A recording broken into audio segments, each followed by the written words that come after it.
At syempre, unahan na natin, umpisahan na natin. Happy 47th anniversary! Palakpakan po natin ang Panginoon!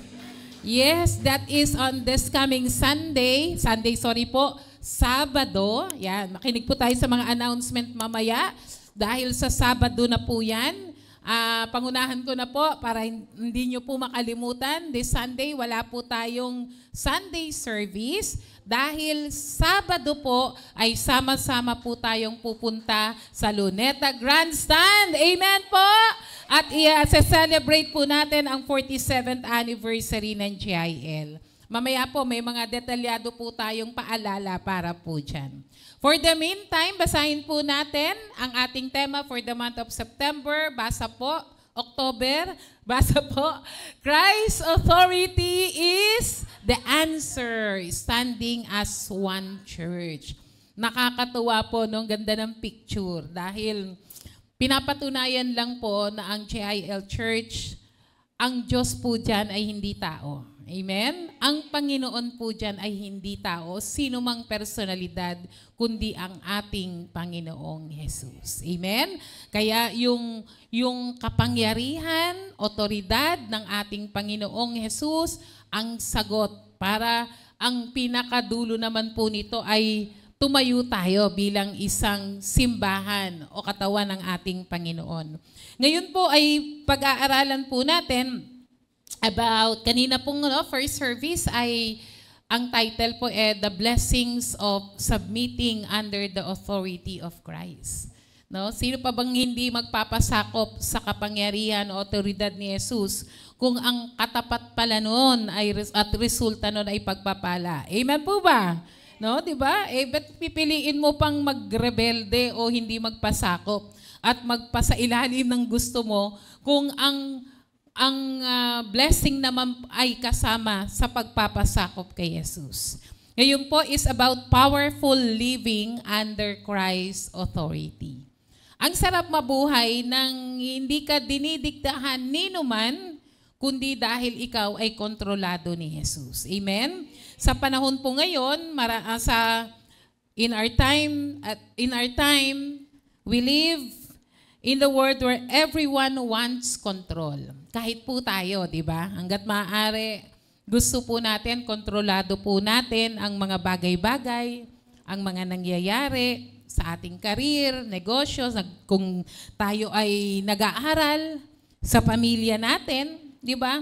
Gusto natin, everything will go as we want it to, no? And even over what they believe, no?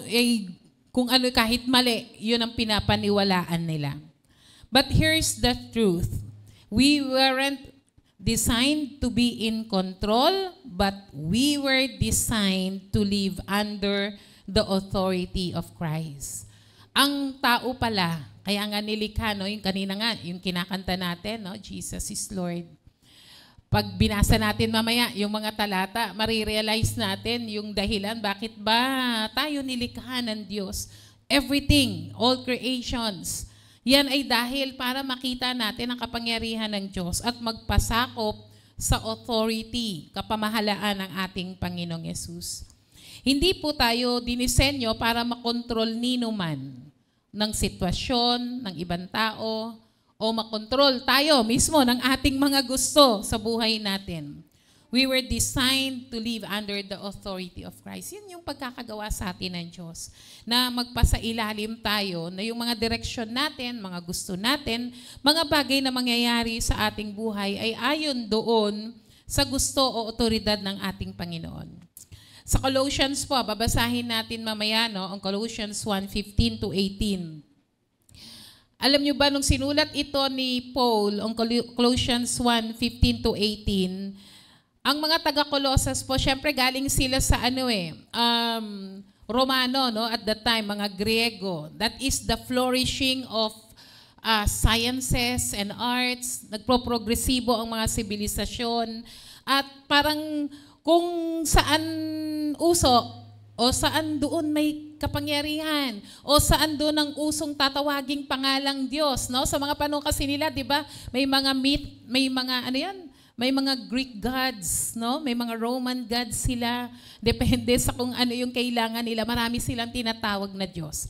At doon sila, at inakala nila na si Jesus ay isa lang doon sa mga Diyos nilang tinatawag. Nila Zeus, sila Athena, no? Kung ano mang mga pangalan, may mga Mars, kung ano mang pangalan ng kanilang gods at the time.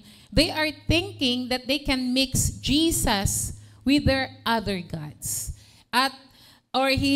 They are thinking na he was just one of many spiritual powers. Parang yung mga Pilipino, no? Ang mga Pilipino parang kung saan uso, kung ito parang paniniwala nila, itong maliit na Diyos-Diyosan ay powerful, tapos sa ibang lugar, powerful naman yung akala nilang Diyos na babae.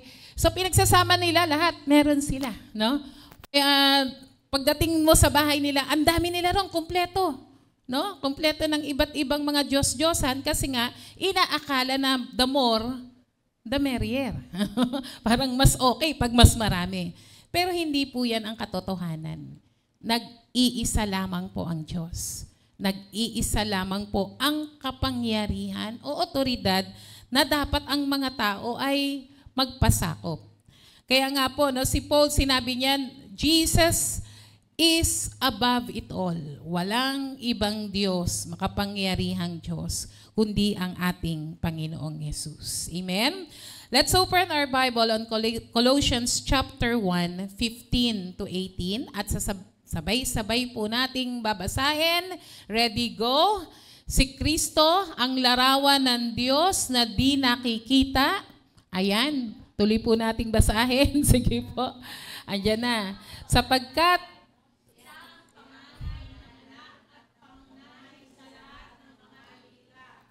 Sapagkat sa pamamagitan niya, basa po lahat, ay nilikha ang lahat ng nasa langit at nasa lupa, nakikita man o hindi, pati ang mga espiritual na kapangyarihan, paghahari, pamamahala at pamumuno, ang lahat ay nilikha ng Diyos sa pamamagitan niya at para sa Kanya.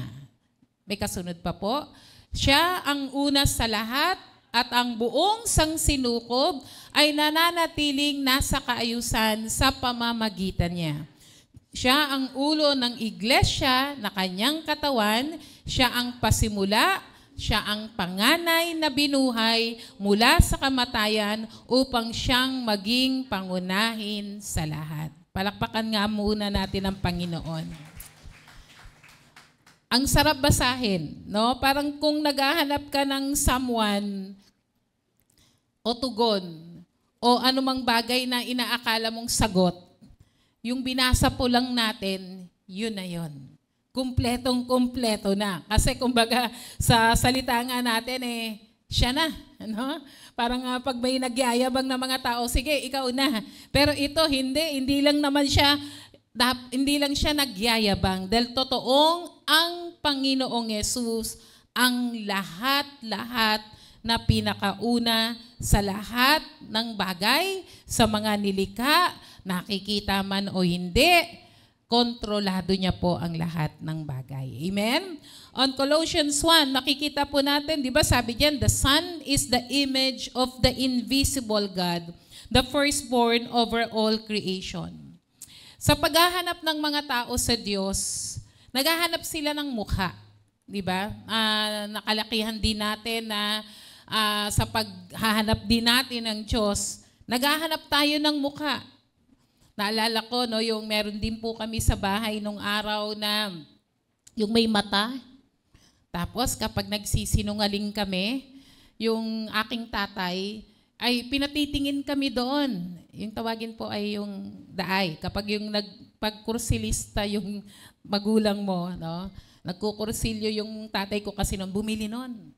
Kapag kami ay nagiging bad, pinatitingin kami ron. Tataka naman kami, kahit sa kami magtago, tinitingnan kami. Tinitingnan din kami. So, ang akala namin, sa paghahanap namin ng mukha ng Diyos o imahe ng Panginoon, ay doon namin makikita. Pero, ang imahe pala na sinasabi kung gusto mong makita ang Diyos, kilalanin mo si Kristo. Amen? Sa panahon natin ngayon, and even by the time, no, nung kami po ay minsan may mga pag-aaral, no, yung mga pastor, nagpakita ng possible daw na mukha ni Jesus by the time.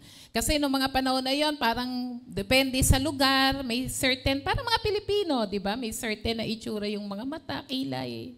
Pag mga nasa, ano ka naman, di ba? Mga singkit, di ba? Mga ganyan. So by that time, nung mga panahon ng mga sa fisherman, sa Galilee, medyo kakaiba, no? Yung itsura. Parang hindi mo nga maiisip na yun ang si Jesus. May nakita lang sa amin. So, kung physical form ang hahanapin natin, ay hindi po yun ang dapat na tingnan natin, di ba? Yung imahe, the physical image, dahil ang sabi ng Biblia, ang Diyos ay Espiritu. At ang ating pagsamba sa Kanya ay sa Espiritu din. Kaya kung gusto nating makilala ang Diyos, ang Colossians na po ang nagsabi na si Jesus ang imahe ng di nakikitang Diyos. Amen? Kaya kung gusto mong makita ang Diyos, kilalanin mo si Jesus. Kilalanin mo kung sino siya, kilalanin mo ang kanyang karakter. Kaya nga po sa pinag-uusapan natin, powerful living under Christ's authority. Paano ba nasagot nito na yung pagiging una, imahe ni Jesus, yung kanyang kapangyarihan, ay magbibigay ng isang buhay na makapangyarihan sa mga nagpapasakop sa Kanya? Unang-una po is Jesus is the image of God and therefore we can trust Him completely. Si Jesus ang larawan ng Diyos, siya ang mapagkakatiwalaan mong lubos. Sinimulan ni Pablo sa talata ang Colossians chapter 1 na the Son is the image of the invisible God. Si Kristo ang larawan ng Diyos na hindi nakikita. Maging sa John 14 verse 9, si Jesus mismo ang nagsabi. Sabi diyan, sumagot si Jesus, kay tagal na ninyo akong kasama, basa po tayo, hanggang ngayon, hindi mo pa ako kilala, Felipe. Ang nakakakita sa akin ay nakakakita na sa Ama. Bakit mo sinasabing ipakita mo sa amin ang Ama? Sa pagkakataong pong yan, si Jesus na mismo ang nagsasabi, if you want to see God, dapat makita mo yon kung sino ako. Anyone who has seen me had seen the Father. Na kapag ang hinahanap natin, kaya bakit ba tayo naghahanap ng Diyos? Kasi naghahanap tayo that somebody to protect us, somebody na magbibigay sa atin ng assurance, somebody na magkakaloob sa ating mga pangangailangan. Kaya kapag nalaman mo na si Jesus pala ang imahe ng Diyos, na kapag gusto mong tumawag sa Ama, gusto mong makita ang Ama, gusto mong maranasan yung power, living powerfully sa piling ng ating Diyos, ay mararanasan mo yun kay Jesus. Jesus reveals that we cannot see. He is not just a reflection of God. He is God made visible. Walang sino man po. Ang Diyos ay Espiritu. Hindi po siya makakarakterize on something na gawa sa kahoy, gawa sa clay, o gawa sa anumang picture. Dahil ang makikita po natin, because God is invisible. And God is made visible because of Christ. Hindi lang po siya reflection. Hindi lang yung, di ba, pag nagsalamin ka, hindi yung kamukha lang o nakita mo lang yung mukha. Kundi si Jesus mismo ay Diyos. Andiyan po ba kayo? Jesus Himself is not just God-like. Hindi yung dahil kamukha niya ang Diyos. Hindi lang yun. Kundi dahil si Jesus mismo ay Diyos. At kung gusto natin maranasan at makilala ang Diyos, dapat ma-experience o makita natin paano ba ang Jesus na ito? Paano ba siya magmahal? Paano ba siya magpatawad? Paano ba siya naglilid ng mga tao niya? And once we see and understand and know Jesus, then we have seen the heart of the Father. Kaya pag, di ba, kaya nga napaka-importante of knowing Jesus more. Bakit? Dahil sinabi nga, no, siya yung image ng Lord, siya mismo yung Diyos. So kilalanin mo siya. Kapag ikaw ay nangangailangan at kilala mo si Jesus, ang Diyos na nagkakaloob, ang Diyos na hindi ka gugutumin. Amen po ba? No, sabi sa Matthew 6, tignan mo nga yung ibon. Hindi naman nagtatanim, hindi naman naghahasik, hindi naman nag-harvest, pero kumakain araw-araw pag nagutom. Tingnan mo yung mga halaman na nandyan. Kahit si Haring Solomon, hindi nakapagbihis ang ganyang kaganda na katulad ng mga halamang nakikita.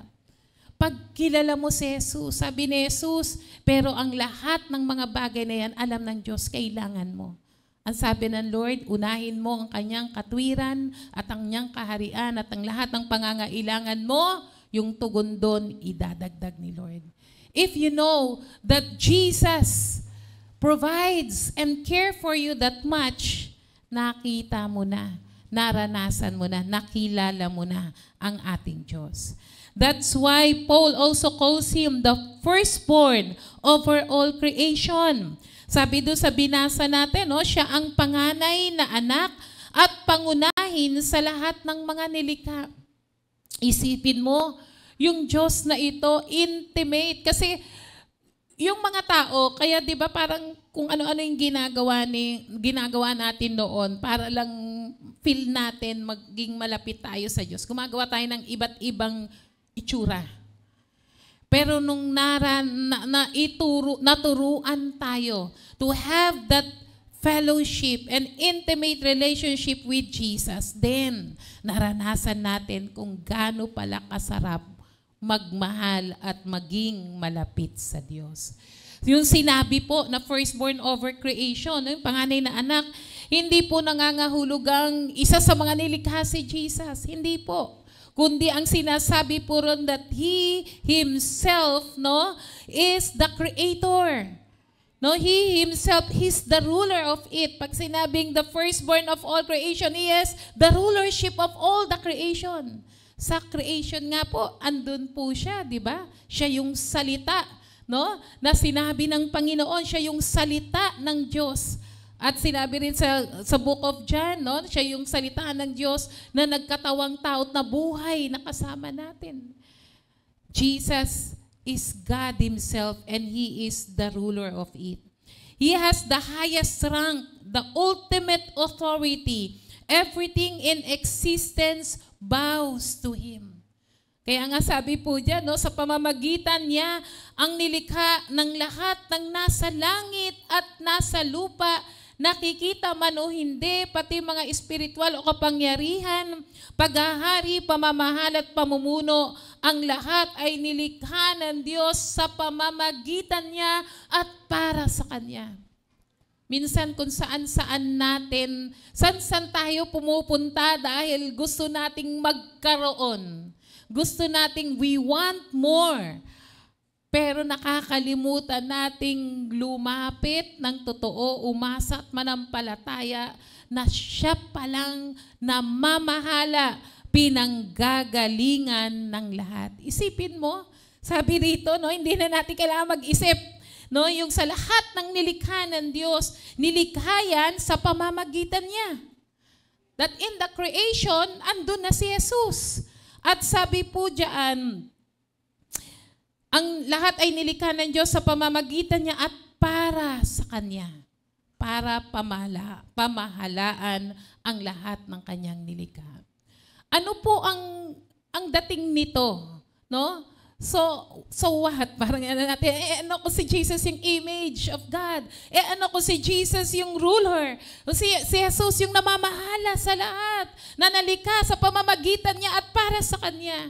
Kapatid, kapag kilala mo ang Jesus na ito, ibig sabihin, kayang-kaya mong ilagay, dapat mong ilagay ang buo mong pananampalataya at pagtitiwala sa Diyos na makapangyarihan sa lahat, kay Jesus na sa pamamagitan niya nalikha ang lahat at para sa Kanya.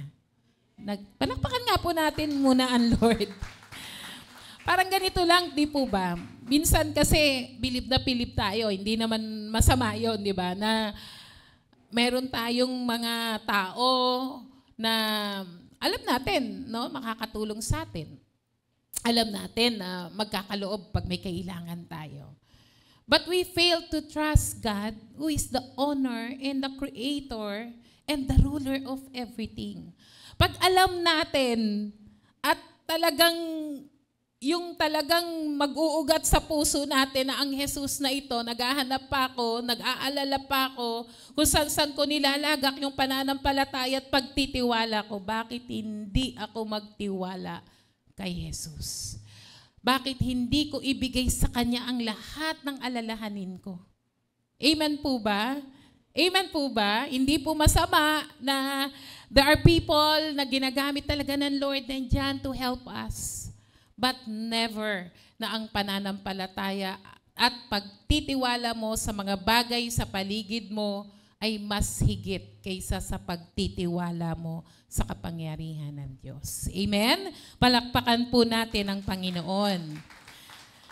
Kaya nga po yung powerful living under the authority of Christ is the one we can trust completely. Kaya nga sinabi, the image of God. No, Jesus more. Wala pong tigil dapat yung pagsasaliksik natin ng salita ng Diyos. Kung sino si Jesus. Amen po ba? Amen po ba? Pag binalikan natin, may sakit tayo. Di ba? May doktor naman, may gamot naman. Wala naman pong masama doon. Pero baka nakakalimutan natin na may Diyos na namatay sa krus ng Kalbaryo. Ang nag-iisang anak ng Diyos na isa sa dahilan at isa sa benepisyo na natanggap ng sino mang sumampalataya kay Jesus ay yung sa bawat latay na kanyang tinanggap at paghihirap, kasama doon ang kagalingan mo. Amen po ba? Palakpakan nga po natin si Lord kung may mga sakit dyan. Amen? Minsan na ano tayo, no? Yung mga age ngayon, namin ngayon. Ayan. Malapit na balang mag-senior, no? Pero pag edad yata mga 50, kakaiba na yung nararamdaman, di ba? Minsan may mga pambili naman tayo ng gamot, pero recurring eh. Bakit ko titiisin yung masakit? Bakit ko titiisin na may sakit ako? Na pwede ko naman palang ilagak. Pwede naman pala akong mabuhay powerfully, submitting to the authority of Jesus. Because He Himself is God. Amen? Praise God. Kaya nga, minsan daw po, no, alam nyo po yung the mirror, kapag may hawak ka daw pong mirror, salamin, di ba nakikita mo yung sarili mo ron? And it is a reflection, di ba? Hindi ikaw yon. Ikaw to, pero pag may salamin dyan, hindi ikaw yung hindi yung actual na sarili mo, nakukuha nyo po ba? Hindi yung, halimbawa po, may salamin. Itong salamin na to, nandito yung painting. Tapos, nakaharap yung salamin. Tinitingnan mo yung painting dun sa salamin. Pero, iba yung painting mismo na nandyan pala. Nagagets po ba ninyo? Iba pala yung actual. Nandyan mismo, the masterpiece. Si Jesus, ganun po. He is not just a reflection, but He Himself, kaya po natin siyang makapaniig. Amen? Kayang-kaya pong maging intimate, na may close relationship tayo kay Jesus. Nung araw, parang ang hirap-hirap umabot sa Diyos sa pamamagitan lang ng mga kulog at apoy. Tapos may magsasalita ng malaking boses. Parang ganun kalayo ang Diyos. Pero nung dumating si Jesus, pwede ko pala siyang iyakan. Pwede ko palang magpayakap sa Kanya. Pwede ko pala siyang kwentuhan ng kung ano-ano. Di po ba? Andiyan po ba kayo? Meron pala akong best friend na Diyos. Gets niyo po ba yon? Pag may mabait tayong mga kaibigan, ang sarap nun. Paano pa kaya? No? Na may Diyos, si Jesus, ang imahe ng Diyos, hindi mo na kailangang hanapin sa iba. Dahil siya ang may kapangyarihan sa lahat, ang panganay na anak, pangunahin sa lahat ng nilikha, nalikha ang lahat sa pamamagitan niya at para sa Kanya. Kaya ano po ang dating sa atin nun? Magtiwala po sa Kanya. Sa pagkakataon pong ito, who are you trusting with your life? Saan po ba nakalagak yung pagtitiwala natin? Sarili mo ba? Sa ibang tao? O kay Jesus? Minsan, malakas ang loob natin. Minsan nababawasan yung pagtitiwala at pananampalataya natin sa Diyos. Kapag meron na tayong things na we have, no? Halimbawa, kapag, di ba kapag nagtatrabaho, merong HMO, maganda po yun, no? Para pag emergency, hindi ka nagdadalawang isip, mag-i-ER ba ako o hindi? Punta ba ako sa hospital o hindi? Maganda po yun. Pero paano kung wala? Paano? Minsan malakas lang ang loob natin na, okay lang, may HMO naman ako. Paano kung wala? Kanino ka magtitiwala? If Jesus perfectly reveals who God is, what is stopping you from trusting Him completely? Minsan po kasi napapagpalit na natin, lalo na kung meron na tayong mga pwedeng pagkatiwalaan sa buhay natin, yung mga bank account, mga magagandang trabaho, sweldo. Okay po yan, blessing yan ng Lord. But never na maging, ano ba yan tag, no? Pangsalumo ang mga bagay na yon kaysa magtiwala sa Panginoon. Nawawala ang mga bagay-bagay, temporary. Ako many times na naranasan ko dahil sa pagsuway sa Panginoon.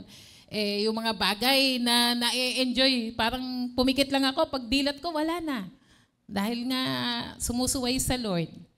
Pero kung ikaw ay nagpapasakop sa Panginoon, masunurin ka at ginagawa ang nais ng Diyos, kapatid, kaya kanyang pagkalooban, ano man ang pangangailangan mo. Magtiwala lang sa Kanya. Amen? Praise God. Sige, palakpakan po natin si Lord. Stop trying to figure life out on your own. Hindi po sinasabing wala kang plano sa buhay mo o hindi ka magsisikap. Parte po yan ng biyaya ng Lord. Pero never na magsarili po tayo at kalimutan natin ang partisipasyon. O dapat si Jesus talaga in control of everything. Start each morning saying, Jesus, I trust you. Sa iyo ko pinagkakatiwala ang buhay ko. Let this character guide your choices and truth be your standard. Kasi po, lalo na sa panahon ngayon, available na everything, go back always to the Bible. Huwag yung dahil nakita, narinig, no? Nakaka-apel. Lalo na kasi pag ngayon, no, sa internet, parang pag may nagbasa ng Bible, may Bible verse, tingin natin, Christian, tingin natin, tama. Pero kapatid, wala kang ibang magiging standard ng katotohanan kundi ang Biblia. Amen? When you trust Jesus, you're following a living, loving God who knows what's best for you. Ang sarap na malaman na si Jesus ang imahe ng Diyos. At kung gusto kong kilalanin ng Diyos, kikilalanin ko si Jesus. Pwede ako magkaroon ng isang napakasarap na relasyon sa Kanya. Therefore, alam ng Diyos yung pinakamainam para sa akin. Amen? Number 2, powerful living under Christ's authority. Jesus is the creator and sustainer. Therefore, He is the one who holds it out altogether. Si Jesus ang manlilikha, ang tagapagtatag. Kaya kaya niyang hawakan ang lahat ng bagay. Basahin po natin yung verse 16 and 17 ng Colossians chapter 1. Sabi po diyan, ayan. Sige, doon po tayo sa 16. Sapagkat sa pamamagitan niya ay nilikha ang lahat ng nasa langit at nasa lupa, nakikita man o hindi, pati ang mga espiritual na kapangyarihan, paghahari, pamamahala, pamumuno, ang lahat ng nilikha ng Diyos sa pamamagitan niya at para sa Kanya. Hanggang verse 17. Siya ang una sa lahat, at ang buong sansinukob ay nananatiling nasa kaayusan sa pamamagitan niya. Maging sa Hebrews chapter 1 verse 3. Meron po ba? Sabi diyan, the sun is the radiance of God's glory and the exact representation of His being, sustaining all things by His powerful word. Sabi diyan, nakikita sa anak, basa po, ang kaluwalhatian ng Diyos. Kung ano ang Diyos, ay gayon din ang anak. Siya ang nag-iingat sa sansinukob sa pamamagitan ng kanyang makapangyarihang salita. Pagkatapos niyang linisin tayo sa ating mga kasalanan, siya'y umupo sa kanan ng makapangyarihan doon sa langit. Amen? Palakpakan po natin muna. Another powerful revelation ng Lord sa atin. Sipin nyo, ang dami nating mga struggle sa buhay, ang dami nating, ang tingin natin parang mga bagay-bagay sa paligid natin, actually literal na nagbabagsakan. Di po ba? Literal, as in may lindol. Parang pag ano nga po pag balita, parang ayoko nang nakakapanood ako, pero pag may nagsimula nang may umiiyak dun sa balita, parang ayoko nang manood ng mga balita. No? Kasi, can you imagine yung pain na nararanasan nila dahil walang bahay, wala nang masilungan, nawalan pa ng mahal sa buhay. Ang nakakalungkot pa, no, yung, alam mo yung nakita ko yung nandun lang sila sa labas, ayaw nilang magsibalik sa mga bahay nila kasi baka nga may crack or baka mabuwag.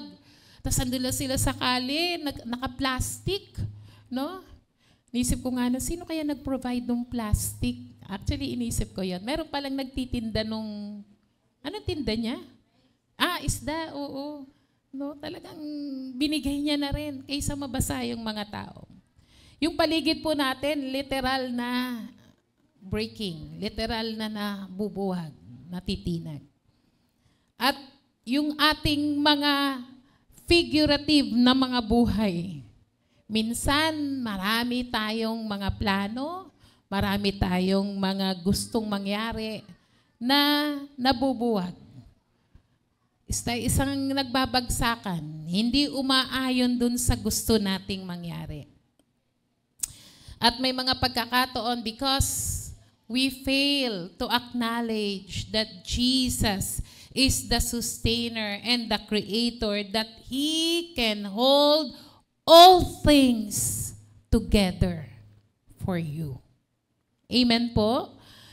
Think about everything you see and everything you can see exists because of Jesus.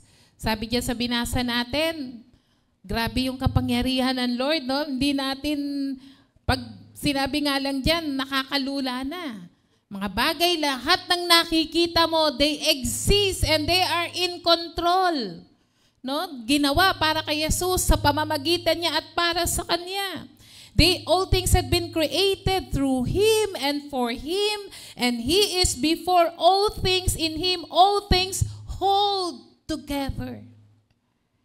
Meron bang parang, ano ba yan, crumbling sa buhay mo, sa personal mong, ikaw mismo? Meron ba something na parang nauupos na dyan? Sa pamilya mo, sa mga bagay na pinaplano mo o gusto mong mangyari? Even, taas natin ang level sa ating bansa. And we fail na meron pala tayo palang dapat pwedeng takbuhan ang ating Panginoong Yesus. Bakit? Kasi hawak niya ang lahat ng bagay. Amen? The stars, the ocean, your heartbeat, your dreams, your potential, even yung mga bagay na gusto mong mangyari sa buhay mo, kaya mong kontrolin ng Diyos. Kaya ng pag sinabing hold all things, no? Yung ibig sabihin, kung parang babagsak, kaya niyang pagtibayin. Is the sustainer. Minsan, di ba, may pagkakataong nararanasan natin na parang nababanggit natin, konti na lang. Parang konti na lang yata, bibigay na ako. Parang konti na lang ata, parang ayaw ko na. Kapatid, bumalik ka sa isang katotohanan that you can live a powerful life under the authority of the Lord Jesus because He is the sustainer of all things. He can hold everything in your life. Kung mabuhay na yan, kung mahina na yan, pag lumapit ka kay Jesus, kaya niyang pagtibayin, buuhin ulit, at huwag mawasak o huwag masira. Amen? Palakpakan nga po natin ang Panginoon. Ano ba yon? Maaring may ikaw sa physical mo, maaring nakikita natin na parang hindi umaayos ang ating nararanasan. Kahit anong mangyari, Lord, sa'yo ako. Amen po ba? Amen po ba? Minsan kasi, di ba, may mga, ang Diyos nagpapagaling. Pero minsan, dumadating sa punto na inisip ko, paano kung hindi mangyari yun? Aayaw ka ba sa Diyos? Hindi, dahil hawak ng Diyos ang lahat ng bagay. Maaaring dito, hindi ko maranasan yung eksakto, yung perfect na health or healing, pero alam ko, pag umarap ako sa Diyos, perpekto na ako doon. Wala na akong sakit doon. Wala na akong bukol doon. Wala na akong mga bagay na iniinda sa katawan. But God is always willing to heal you right now. Amen? Palakpakan nga po natin ang Panginoon. He's not only the creator, He's also the sustainer. That means He doesn't just make things and walk away, but He hold everything together. Sa mga pamilya po natin, meron na bang, o sa mga relasyon na meron tayo, meron na bang konting-konti na lang? Parang mawawala na, mag-aayawan na. Kapatid, pwede kang lumapit kay Jesus. Dahil Siya ang lumikha at Siya ang pwedeng magpatatag. Amen? Para hindi bumigay, lumapit kay Jesus. Amen? Everything you can think about, everything you see and everything you can see, they exist because of Jesus. The stars, the ocean, and dreams, it came from Him and exists for Him. He's not only the creator, but the sustainer, and He holds everything together. Even when life feels like it's falling apart, Jesus is still in control. Kapag mga panahong, di ba, kapag may kapangangailangan kang pinansyal, tapos may panibago na namang pangangailangang pinansyal, wala ka naman ng pagkukuwaan na. Pero ikaw ba'y nananampalataya na kaya ng Diyos pagtibayin at isupply anuman ang pangangailangan mo? Amen? Amen? Palakpakan po natin si Lord. Alam nyo, hirap pumalakpak minsan, no? Kapag nakikita mong ako, may pangangailangan ako, pero pag kinakapa ako bulsa ko, parang wala naman akong makapa doon.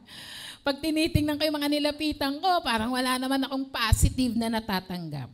Alam niyo, kapag may mga pagsubok, lagi naman po nating itong naririnig, no? Kapag may mga pagsubok sa buhay, yan ay dahil tayo ay hinahasa ng Panginoon, pinupurify tayo. Kung may mga pangit na sa mga gawi natin, kinokorek ng Lord. Baka kaya bumabalik yung mga bagay na pagsubok lang dahil meron kang hindi natutunan sa nakaraang pagsubok mo. Di ba? Halimbawa, baka naman masyado rin tayong may problema sa pagmamanage ng pera. O baka kulang tayo sa sipag. Hindi ko po alam yung mga sitwasyon natin. But nevertheless, magkaroon man tayo ng lakas, magkaroon man tayo ng husay, pero ang lahat ng bagay galing sa Panginoon. Amen? Palakpakan nga po natin si Lord.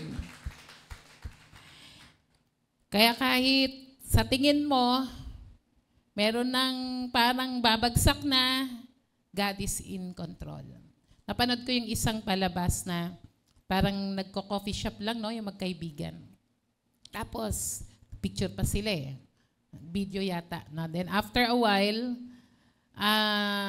biglang yumanig na. No? Yumanig, tapos nandun sila sa ilalim ng mesa. Talagang ang mga tao, ang tawag, si Lord. Jesus save us. Lord save us. Lord, tama na po. Panginoon, patigilin mo na. Ang sarap pakinggan na may tumatawag sa Diyos, pero nakakalungkot sa isang banda at the end of the day. Sa Diyos pa rin pala tayo lalapit. Sa Diyos pa rin pala tayo tatawag. Minsan dumadating po sa buhay natin na nakakalimutan natin ang Diyos, lalo na kung matagumpay na tayo. Meron na tayong mga bagay-bagay. Nakakabili na tayo ng kung ano-ano, nakakain na tayo ng gusto nating. Pero pag nawala ang lahat, balik din pala tayo sa Lord. Bakit kailangan pa nating maranasan mawalan bago tumawag ng totoo at manampalataya sa Diyos? Amen po. Napakasarap, enjoying everything, the blessing of the Lord, but never na mas mahal mo o nakakalimutan mo ang Panginoon. Kaya sabi nila, no, yung mga mahihirap, mas malapit sa Diyos. Kasi tawag lang ng tawag sa Diyos. O mga meron, nakakalimutan na. Kapatid, ano man yung mga bagay na sitwasyon po natin, tandaan po natin, kontrolado po ng Diyos ang lahat ng bagay. He holds the pieces when you can't. Minsan, no, halimbawa, sa pamilya natin, meron tayong pinagpre-pray. Kahit anong pray natin, parang lalong lumalala yata, Lord. Kasi hindi naman natin sila mapapasunod, hindi naman natin hawak ang kanilang mga kaisipan. Pero alam mong pag nanalangin ka sa Diyos, tutugon ng Panginoon. Kung anumang kaparaanan, tutugon at tutugon ng Diyos. Amen? Meron po ba kayong pag-asa pa? Palakpakan nga po natin si Lord. Hindi ko po alam kung anong mga bagay na kailangang dugtungan ng Diyos ngayon. God is the sustainer. It means He is the reason the universe doesn't fall apart. Di ba yung planet natin, may kanya-kanya silang, ano tawag ron? Nandiyan ba si Raymond? May kanya-kanya silang orbit ba tawag doon? Iniikutan, di ba? Tapos may sa ano nila, axis sila, umiikot sila. Tapos what holds them? Gravity po ba yon? Bakit hindi sila, may sarili silang highway, di ba? Hindi sila nagbabanggaan. Sipin mo, ang galing-galing talaga ni Lord. Di ba? Ang galing-galing niya, nandun yan sa kalangitan, sa universe. May kanya-kanyang planeta, may kanya-kanyang multiverse ba yan? May mga nasa Milky Way tayo kung saan man yan. Pero hindi sila nagbabanggaan. Kasi kontrolado na yan. Yun, di natin nakikita. Di po ba? Even the things that we can see or we cannot see, He holds everything and it doesn't fall apart. He keeps creation light and even your personal world to be stable and purposeful. Kapag nagpapasakop ka, dahil kilala mo siya na siya yung Diyos na lumikha at siya yung Diyos na tagapagtatag. Kontrolado niya ang lahat ng bagay, kapatid. Ano man ang sitwasyon mo sa buhay, kayang pahintuin ng Diyos yung pagyanig. Gawin niyang stable at may kabuluhan at direksyon ng iyong buhay. Amen? Katulad daw po ng isang cellphone. Yung cellphone natin, gusto natin lagi yang may charge. Di po ba? Hanggat yan ay na-charge, nagagamit natin, nakaka-call tayo. Ngayon, marami na. Nakakapanood ka, nakakarinig ka ng music and everything. Now, it connects, creates, and communicates. But no matter how powerful it is, kapag hindi lobat, no bat, naubusan na ng baterya, dead bat na pala, the battery dies, it's useless. Kahit smartphone or iPhone pa yan, pag yan ay walang kargang baterya, walang gamit. Kailangan yung cellphone naka-ready lagi. Di ba may mga dala tayong power bank? Galing. Yun, power bank. Di ba? Para kahit wala ka sa bahay, wala masaksakan na kuryente, tatakbo. In the same way, tayo din po. We were never meant to live unplugged from Jesus. Yung pagkakalikha sa atin ng Diyos, hindi siya dinisenyo na layo sa Diyos. ang disenyo po natin, dapat lagi tayong nakakonect kay Jesus. Kasi katulad ng cellphone, nagdiskarga ka at wala ka ng baterya at dahil hindi ka nare-recharge, dahil disconnected ka kay Jesus, hindi pala naka-plug, nakatanggal pala yung saksakan ng charger, kapatid. Yan. Everything will fall apart at nawawala na ng control sa buhay mo. Kasi lumayo ka sa Diyos. He's the power source that sustains your life, your peace, and your purpose. When you try to live disconnected, depending only on your strength and feelings, you drain fast. But when you stay connected to Jesus, His strength become your stability. Kumusta, kapatid? Connected ka ba? Ka pa rin ba kay Jesus? Kung disconnected ka, huwag tagalan. Huwag tagalan na disconnected. Dapat manatili kay Jesus. Alam na natin yan, yung John chapter 15, yung sanga na umalis doon sa puno ng ubas, eventually will dry up at magiging panggatong na lang. Ganon din po ang ating buhay. Huwag na po nating pag-isipan, lalo na sa panahon ngayon na magtatampo ka kay Lord. Hindi na muna, Panginoon, saka na lang. Kasi pag nasa iyo ako, hindi ko nagagawa yung mga gusto ko. Eh, yung mga gusto natin, yung pala yung mga ginagawa ng mga sa mundong ito na destino doon sa impyerno. Kapatid, huwag mo na po nating pangarapin. Lumayo kay Jesus. Amen?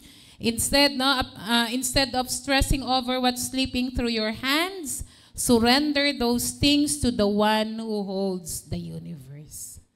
May mga bagay na hindi mo kontrolado. May mga bagay na beyond na sa pag-iisip mo, paano mo ba susolusyonan?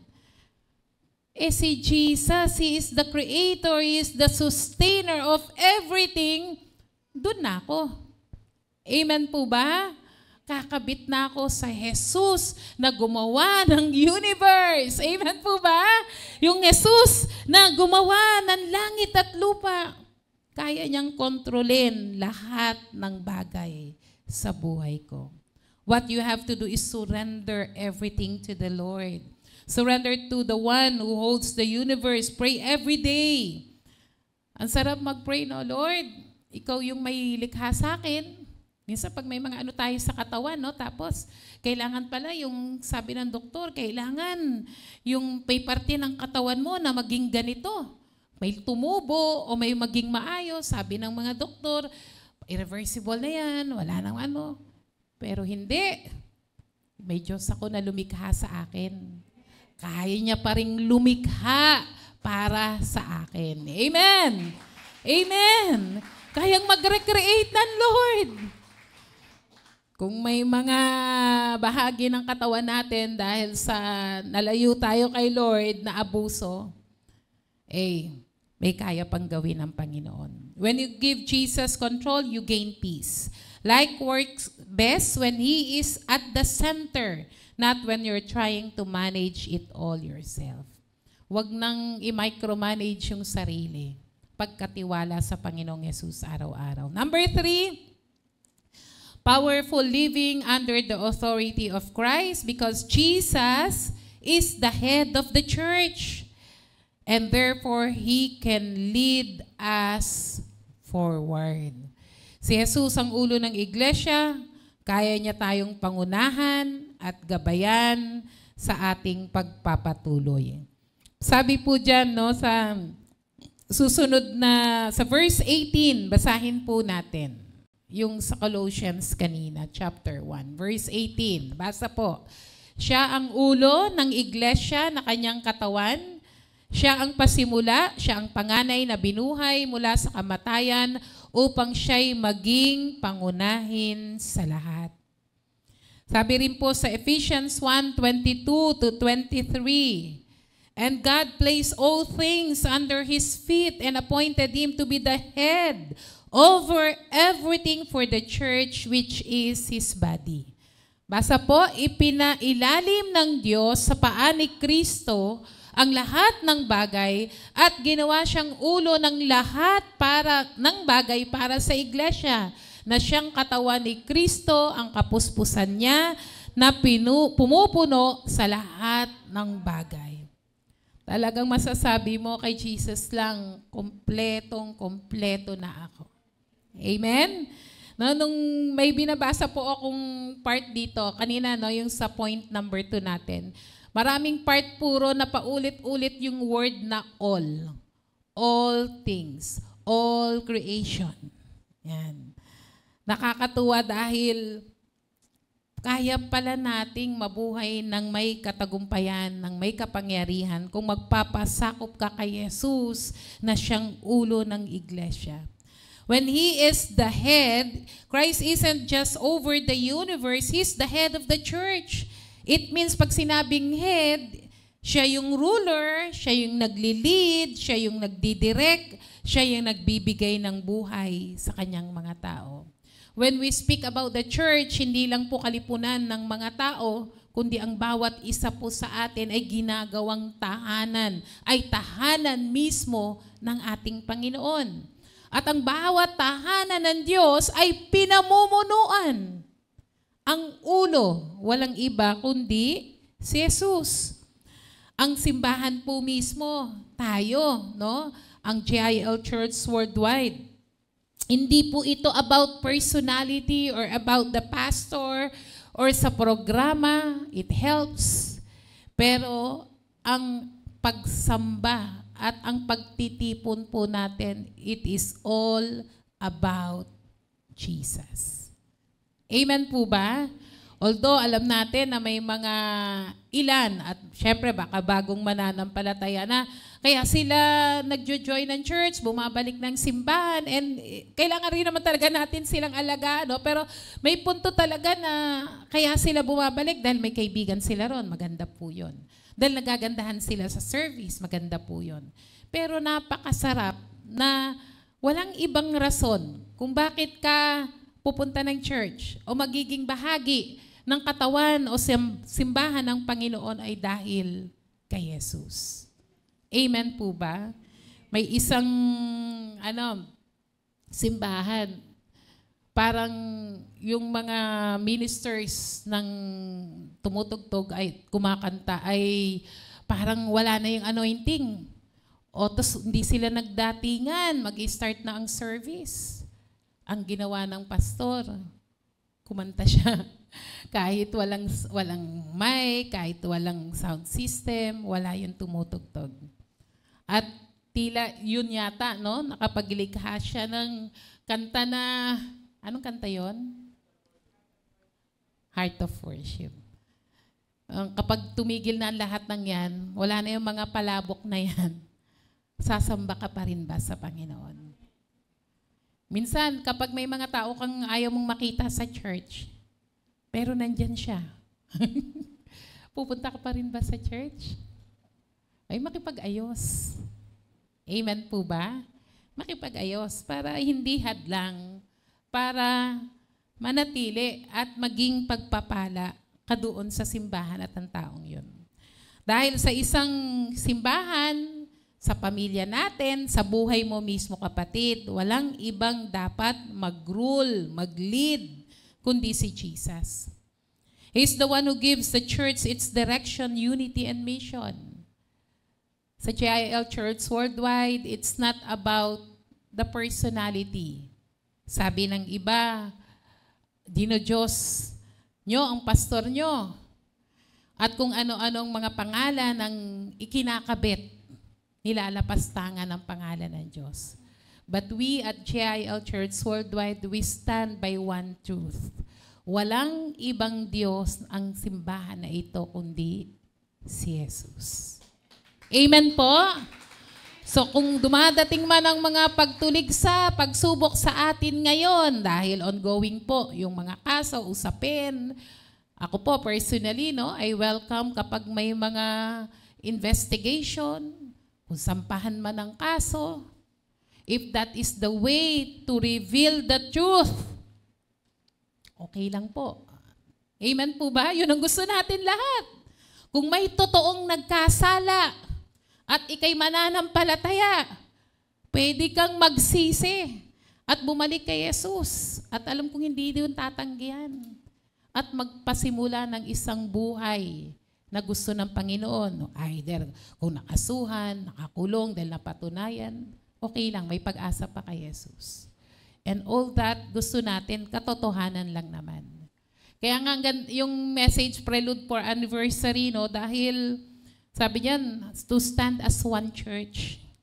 Kayo po ba, kumusta na po sa mga nangyayari sa atin ngayon, sa ating simbahan? Andyan pa po ba kayo?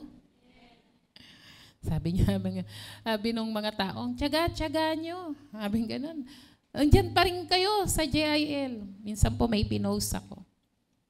Tapos, sabi nung nag-comment sa post ko, JIL ka, no? Sabi ganun.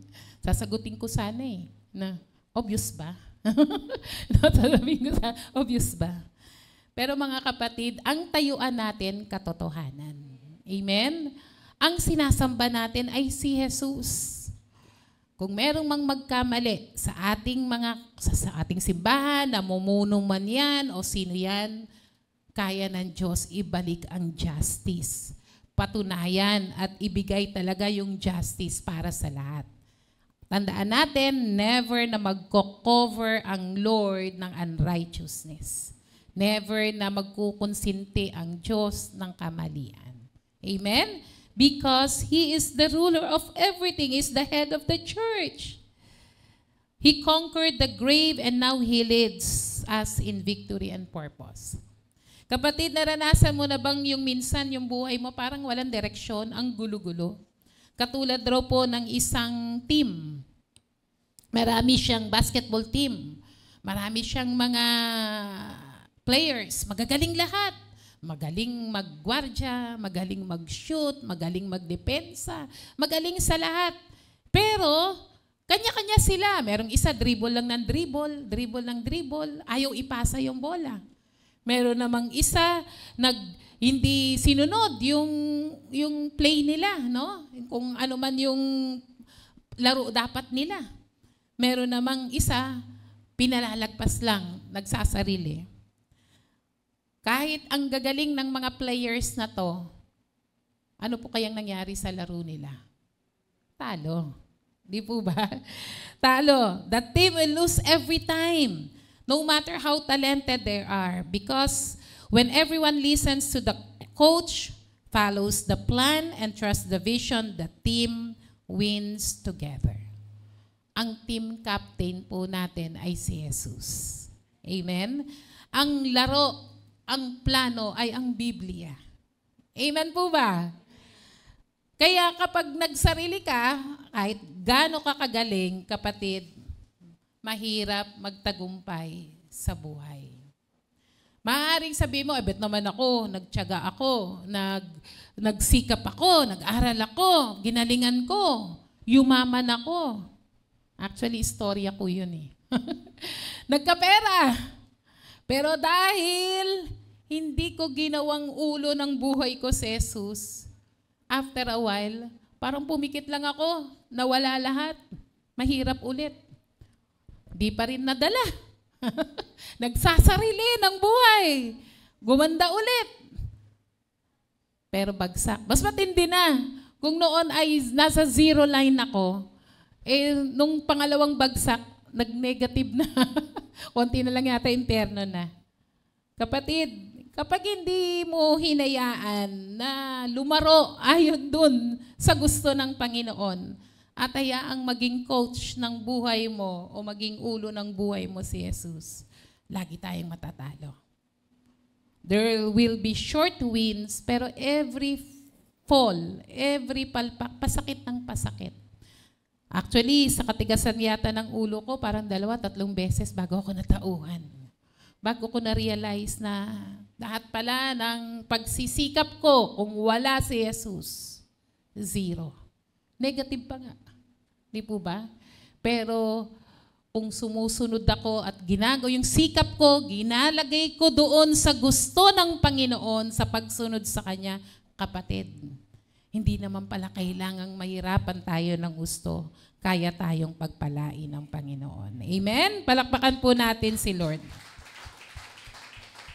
Katulad raw po yan ng isang orchestra. Hindi po ba? Iba-iba man ang tunog, iba-iba man yung instrument, pero kapag nagkaisa, sumunod roon sa kumpas ng konduktor, no? Hindi konduktor ng ng busa, konduktor ng orchestra. Pag kumumpas, ang ganda-ganda ng tunog. Amen? Ganon din po sa buhay natin. Who's really leading your decisions? Ayan. Yung emotion ba natin, kaibigan natin, o hinahayaan natin itong ilagay sa paanan ni Jesus? Is Christ the head of your daily life or just someone you call whenever you're in trouble? Hindi po masama na tumawag pag tayo ay nasa gitna ng ating matinding kagipitan. Pero kapatid, wag naman laging pag nasa trouble ka, saka lang tumatawag. Pwede namang tumawag sa lahat ng pagkakataon. Amen po ba? Tuwang-tuwa si Jesus. Kahit alam mong may pera ka sa bulsa, kahit alam mong may pera ka sa bangko, at may trabaho kang maganda, nananalangin ka pa rin araw-araw ng may pananampalataya. Lord, give us this day our daily bread. Amen po ba? Amen po ba? Hihingi ka pa rin sa Diyos. Dahil ang lahat ng yan, kayang mawala. Pero pag si Lord yung sustainer mo, provider mo, the head of your life, totoo yung sinasabi ng Biblia, hindi ka kukulangin. Amen?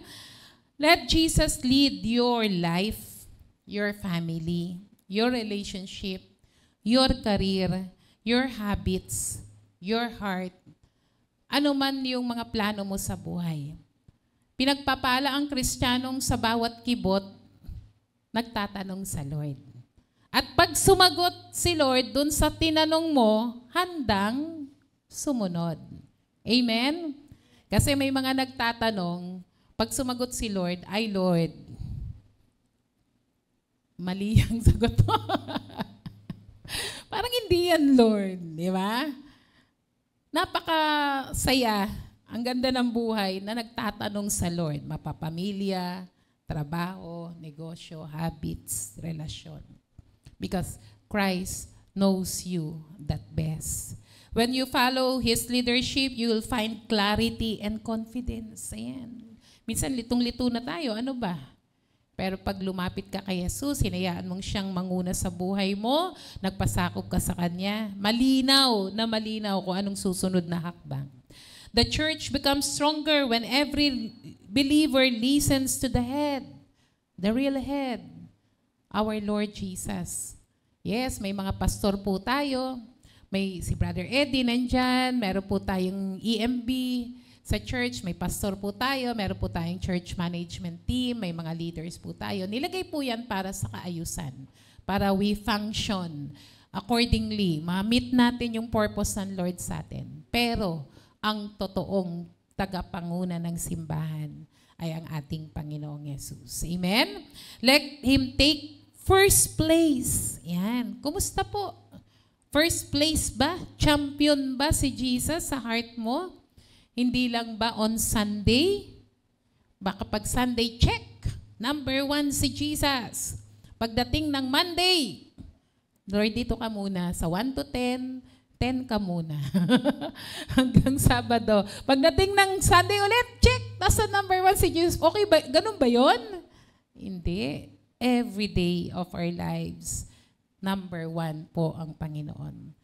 In our conclusion, sa topic po natin, no, powerful living under the authority of Christ. Talagang pag nakadikit ka, nagpasailalim ka sa otoridad at kapangyarihan ng Panginoon, you will never go wrong. Amen? Kakambal talaga niya na ipagpapala. Dahil si Jesus ang imahe ng Diyos, siya ang manlilikha at tagapagtatag, siya ang ulo ng iglesia. Kaya kayang-kaya na ilagak natin ang pananampalataya sa Kanya. Siya ang umahawak para hindi mabuwag, masira ang ating buhay at kaya niya tayong pangunahan sa buhay na will lead us in victory. That who Jesus is. He's not a piece of your life. Hindi lang bahagi ng buhay. Dapat ang buhay mo mismo ay si Jesus. Amen po ba? Agree po ba kayo ron? That Jesus Himself is your life. When you live under His authority, you don't lose freedom. Kanina po, turo, no? Na sa first service, yung blessings of submitting to the authority of Christ. Number 1 is freedom, spiritual freedom. Hindi kapag nagpasakop ka, akala natin tayo ay parang sinasakop na, no? Parang limitado. Hindi. Dahil ang hinanap mo ay kalayaan, totoong pinalalaya ka ng Panginoon. Amen? You don't lose direction, but you go in purpose. You don't lose identity, but you discover who were you created to be. Mga kapatid, hayaan po natin na ang katuruan ngayong hapon na ito ay magturo sa ating magtiwala ng lubusan sa Panginoon. Do you want a life that holds on together? Do you want direction and clarity in your life? The answer to all this is Jesus. We can live powerfully, submitting to His authority. We can live a blessed, full of favor, and powerful life. Amen? Malakas na palakpak po sa ating Panginoon. Tumayo po tayong lahat. Bagamat yung talata pong binasa natin ay medyo malalim na theology. But we bring it to the life na ano ba lahat ng ito after knowing who Jesus is. Ang reaction lang po dapat natin ay, Lord, because you are my God, you are my Creator, you are the head of my life. One thing, Lord, ang gagawin ko, to surrender everything to you. Kapatid, ano man yung need mo ngayon? Iba-iba. Iba physical, pinansyal, pamilya, spiritual. Nangihina ka ba? Nanlalamig ka ba sa Lord? May problema ba sa iyong relasyon? Magpasakop ka kay Jesus. Sabi nung awitin, no, yung we'll sing this song, pero habang inaawit po natin, gawin nyo na pong deklarasyon yon sa buhay nyo. Gawin nyo na pong yun na yung gusto nyong gawin ng Lord. While we're singing this song, worshiping God and declaring Jesus, let us allow Jesus to take over at gawin niya po yung nararapat sa sitwasyon niyo po ngayon. May we sing this song? Jesus, what a wonderful name. What a glorious name. Awesome and powerful name. Savior, Redeemer, and friend. My Lord, my King. To you I will bow down and sing. In your name. In your name I give glory. In your name I will bow down and sing. There's healing in your name. There's power in your name. No other. Hallelujah. Let's raise our hands to Jesus. Sing it again. Jesus, what a wonderful name. What a glorious name. Awesome and powerful name.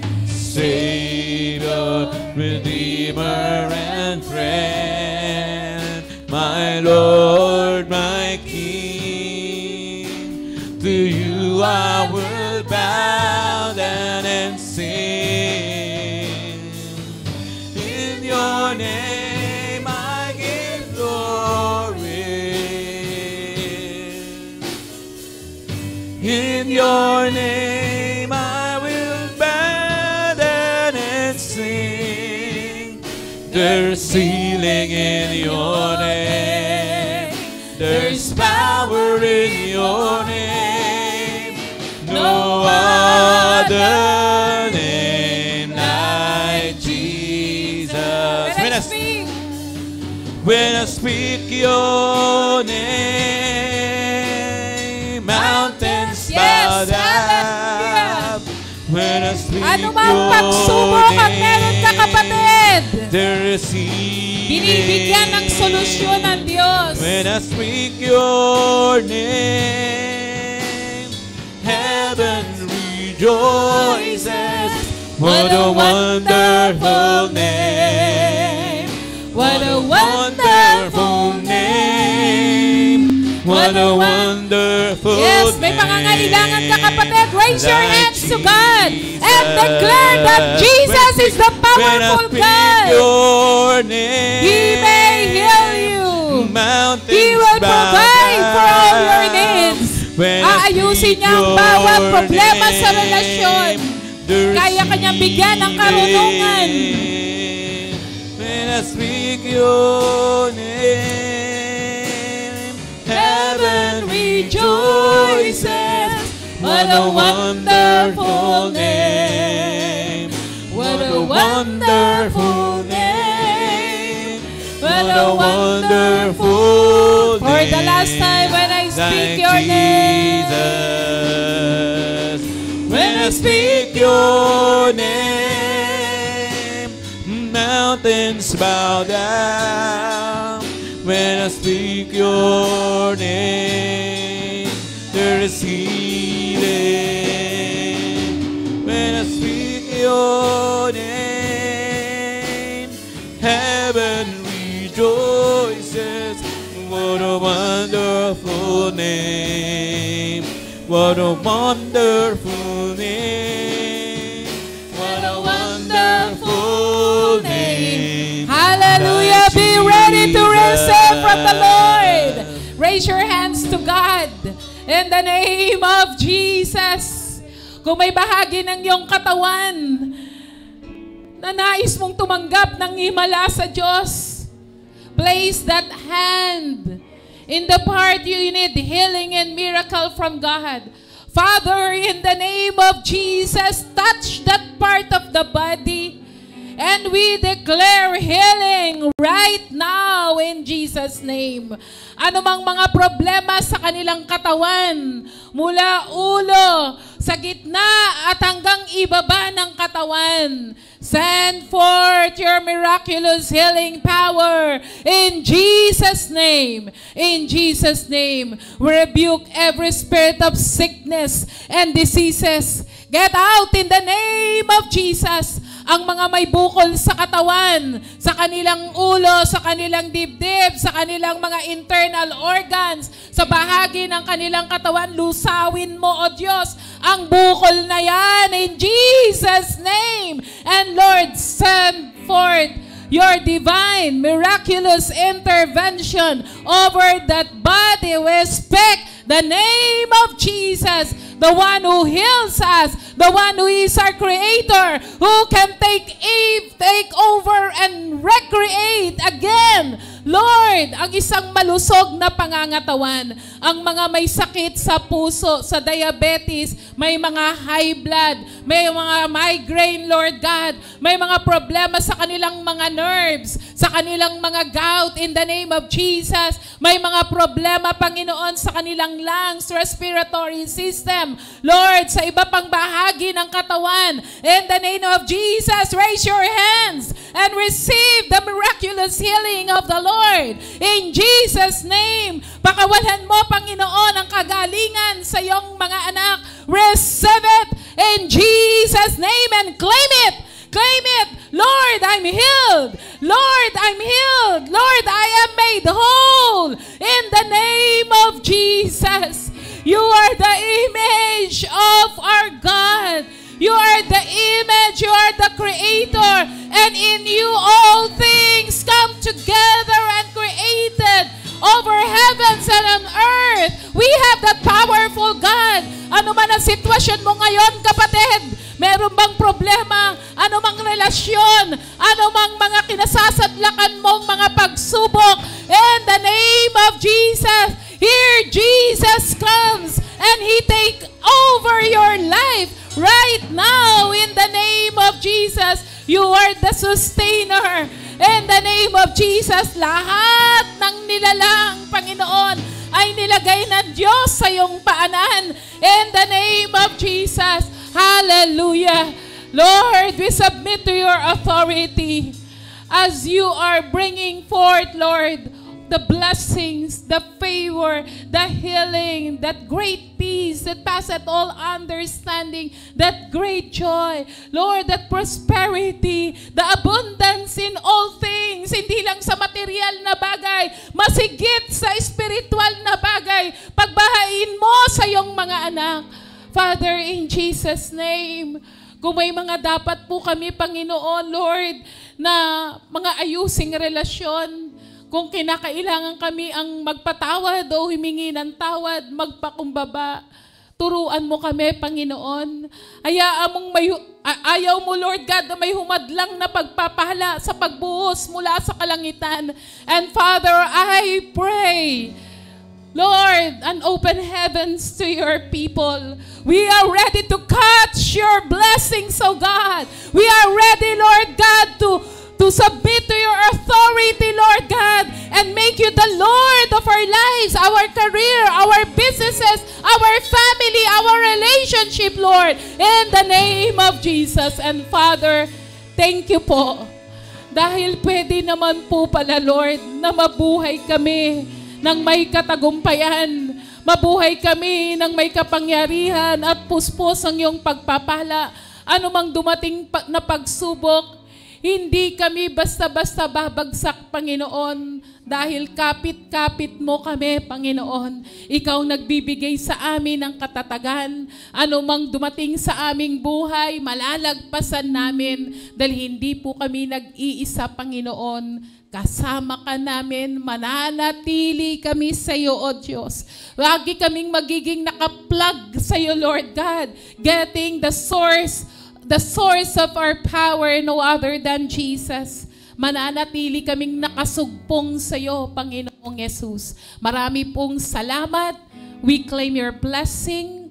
We claim, Lord God, your favor. We claim your miracle, Lord God.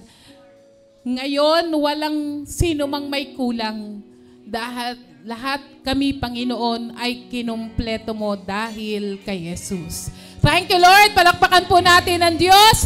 We give you all the glory, honor, and praise in Jesus' mighty name. And everyone says, Amen and Amen.